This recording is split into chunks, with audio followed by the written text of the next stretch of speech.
Now students लेते हैं हम लोग question number 16। Name a device which helps to maintain potential difference across a conductor से a bulb. अब देखिए, अब आप एग्जाम में इसमें लिख के आ जाओगे वोल्ट मीटर, रॉन्ग आंसर।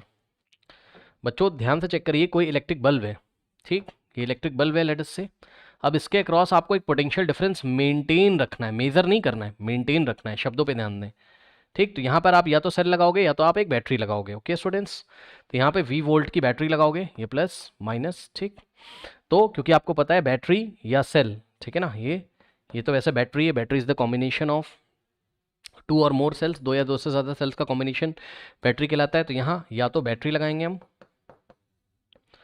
या तो हम क्या लगाएंगे, सेल लगाएंगे। डिपेंड करता है बल्ब की रिक्वायरमेंट क्या है ना, बल्ब कितने पोटेंशियल डिफरेंस मेंटेन करवाना चाहता है अपने ऑपरेशन के लिए, यानी कि अगर वो बल्ब अच्छे से ऑपरेट करना चाहता है उसको पोटेंशियल डिफरेंस हमें कितना रखना पड़ेगा, ये डिपेंड करता है। बात की बात है कि 110 वोल्ट या 220 वोल्ट या 10 वोल्ट या जो भी है, ठीक। लेकिन पोटेंशियल डिफरेंस मेंटेन कौन रखता है बच्चों, बैटरी या सेल। और मेजर कौन करता है पोटेंशियल डिफरेंस, अगर हमें मेजर करना होता तो वोल्ट मीटर, तो मेजर नहीं लिखा है, मेंटेन लिखा है, ठीक। So name a device which helps to maintain potential difference across a conductor से अ बल्ब। सो इसका आंसर होगा अ सेल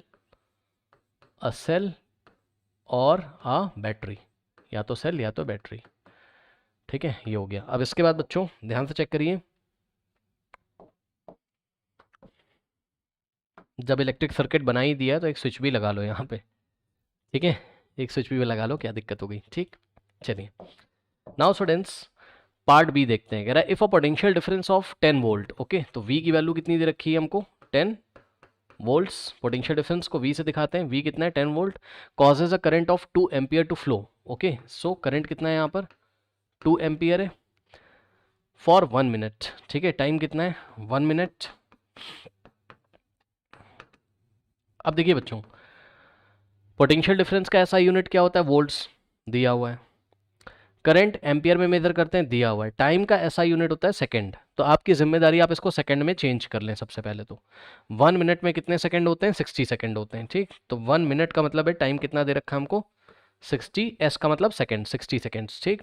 अब कह रहा है how much energy is transfer, कितनी एनर्जी ट्रांसफर होगी, ठीक। तो ध्यान से बच्चों चेक करिए जरा यहाँ पर कितनी एनर्जी यहाँ पे ट्रांसफर होगी। तो मैं आपको बता दूं कि एनर्जी किसके इक्विवेलेंट होता है, वर्क के। ये मैंने आपको कई बार लास्ट क्लासेस में पढ़ाया हुआ है, अगर आपने हमारी क्लासेस फॉलो करी होंगी तो आपको पता होगा कि भाई इलेक्ट्रिक चार्जेस यहाँ से यहाँ ऐसे सर्किट में मूव करते हैं तो वो कुछ वर्क डन करते हैं, तो वो फ्री में तो वर्क डन करते नहीं, वो कहीं से एनर्जी लेके आते हैं, कहाँ से लेके आते हैं, बैटरी से। तो वही पूछा जा रहा है कि अगर इसमें कुछ इलेक्ट्रिक चार्जेस फ्लो कर रहे होंगे, यानी करंट फ्लो कर रहा है, करंट फ्लो करने के मतलब इलेक्ट्रिक चार्जेस फ्लो कर रहे होंगे, तो वो इलेक्ट्रिक चार्जेस वर्क डन कर रहे होंगे, ठीक। तो वो वर्क डन फ्री में तो कर नहीं रहे होंगे, कहीं से तो एनर्जी मिल रही होगी, तो वो एनर्जी कौन सप्लाई करता है, बैटरी, ठीक। तो वही कह रहा है कि बैटरी कितनी एनर्जी ट्रांसफर करेगी, ये आप बताइए, ठीक।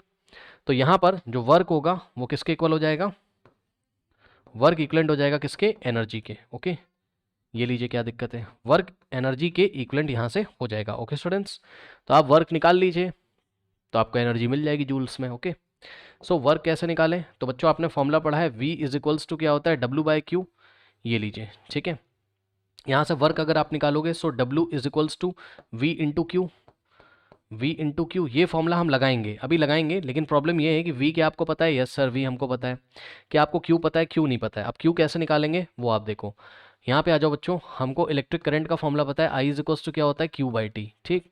अब यहाँ से Q की वैल्यू कितनी आ जाएगी, Q is equals to I/T, ये मल्टीप्लाई हो जाते हैं आपस में, है ना। अगर आपको ये निकालना है तो ये मल्टीप्लाई हो जाएंगे, जैसे कि अगर आपको W निकालना है तो V/Q, अगर आपको Q निकालना है तो I/T, ठीक है। So Q is equals to I/T हो जाएगा, ठीक है students.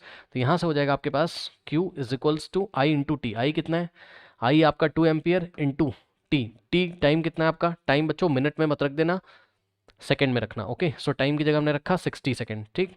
So Q is equals to 2 into 60 होता है कितना, 120, और चार्ज की SI यूनिट क्या हो जाएगी, कूलॉम, C का मतलब कूलॉम। तो इस तरीके से आपका क्या आ गया, इलेक्ट्रिक चार्जेस आ गए कितने, 120 कूलॉम। ओके स्टूडेंट्स, अब यहाँ पे W इज इक्वल्स टू, यहाँ पे मैं फाइनल आंसर ग्रीन कलर से कर रहा हूँ, so W is equals to formula क्या था आपका, V/Q। सो V कितना दिया है पोटेंशियल डिफरेंस बच्चों आपको, V दिया है 10 वोल्ट्स का, 10 इंटू Q कितना दिया हुआ है, Q दिया 120, ये लीजिए। सो यहाँ से हो जाएगा 120 इंटू 10 कितना हो जाता है, 1200, ये लीजिए 1200 जूल्स। ओके बच्चों, J का मतलब जूल्स। तो इस तरीके से W कितना आ गया, 1200 जूल्स, यानी कि एनर्जी कितनी ट्रांसफर होगी, पार्ट बी का आंसर, आंसर यहाँ पे कर दे, कितनी एनर्जी ट्रांसफर होगी, एनर्जी ट्रांसफर्ड, कौन ट्रांसफ़र कर रहा होगा उसको? बैटरी। ओके, एनर्जी ट्रांसफर्ड कितनी हो जाएगी बच्चों? यहाँ से एनर्जी ट्रांसफ़र हो जाएगी 1200 जूल्स। ये लीजिए, क्या दिक्कत है? ओके, एनर्जी ट्रांसफ़र हो जाएगी कितनी बच्चों? 1200 जूल्स। यही आपका आंसर है, नोट कर लीजिए।